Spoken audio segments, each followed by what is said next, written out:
Este hombre no firmó un contrato, no apretó un botón extraño ni tomó una decisión complicada. Solo habló durante unos segundos frente a un micrófono y en ese instante exacto comenzó a perderlo todo sin darse cuenta y sin posibilidad de frenarlo después. Gerald Ratner había construido su imperio desde cero.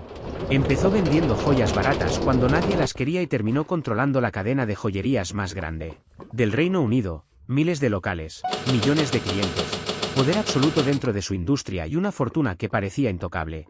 Pero el problema no fue un error financiero ni una traición interna, sino una frase, una sola, dicha casi como un chiste. Durante años Ratner entendió mejor que nadie cómo funcionaba la mente del consumidor. Sabía que la gente quería verse elegante pagando poco y su empresa, Ratner's Group, creció sin parar vendiendo anillos, collares y relojes a precios ridículamente bajos mientras la competencia miraba sin entender cómo lo lograba.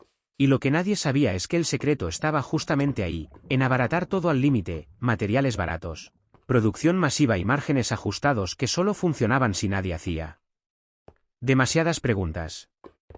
Al principio parecía una historia perfecta, un hombre común dominando un mercado entero, inaugurando locales a una velocidad absurda, apareciendo en revistas de negocios, dando conferencias, convertido en el ejemplo de que se podía ganar mucho vendiendo barato. Y cuanto más crecía su poder, más cómodo se sentía hablando sin filtros, como si nada pudiera tocarlo. El evento que lo cambió todo parecía irrelevante. Una conferencia frente a empresarios en 1991, un ambiente distendido, risas, aplausos, gente que ya lo admiraba antes de que hablara, y ahí Ratner decidió relajarse, improvisar, mostrarse auténtico. Y entonces dijo exactamente lo que nunca se dice en público cuando tu negocio depende de la confianza. Contó que uno de los productos más vendidos de su empresa, una jarra de cristal, costaba menos que un sándwich porque, según sus propias palabras, era una completa porquería, y no se detuvo ahí. Remató explicando que era imposible que fuera buena porque simplemente era demasiado barata.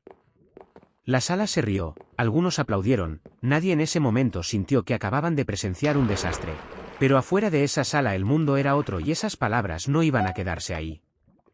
En cuestión de horas la frase empezó a circular, primero como una anécdota curiosa, luego como un titular incómodo y finalmente como un golpe directo a la credibilidad de toda la marca. Porque si el propio dueño decía que sus productos eran basura, ¿por qué alguien debería comprarlos mañana? Ratner intentó arreglarlo rápido, explicó que era humor británico, que se había expresado mal, que no se refería a todos los productos.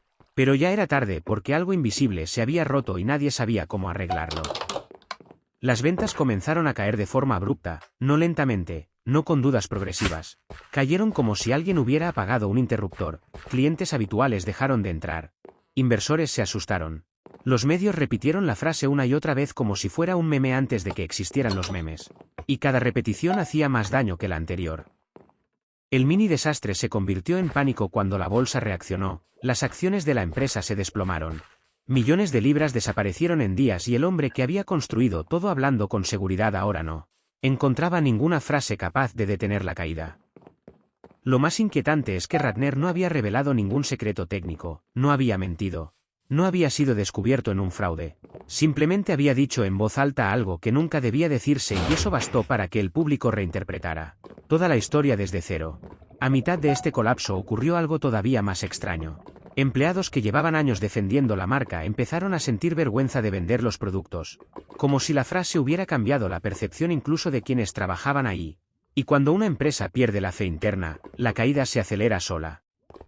Ratner fue obligado a renunciar como director ejecutivo, no por una investigación ni por pérdidas prolongadas sino por un micrófono abierto y 5 segundos de sinceridad mal calculada, y el imperio que había tardado décadas en levantarse quedó irreconocible en menos de un año. Intentaron cambiar el nombre de la empresa, borrar rastros, relanzar campañas, pero la frase seguía flotando, como si nadie pudiera olvidarla, como si cada cliente que entraba a una joyería escuchara esa voz diciendo que era basura. Gerald Ratner nunca volvió a recuperar ese nivel de poder, siguió en los negocios, dio entrevistas, explicó su versión, pero hasta hoy su apellido se usa como ejemplo de cómo destruir una marca sin tocar un solo número. Y lo más inquietante de todo es que no hubo un momento exacto donde pudiera volver atrás, porque una vez dichas, esas palabras ya no le pertenecían. Si te gustó el vídeo dale like, y no te olvides de suscribirte a Manzanin para ver más contenido como este.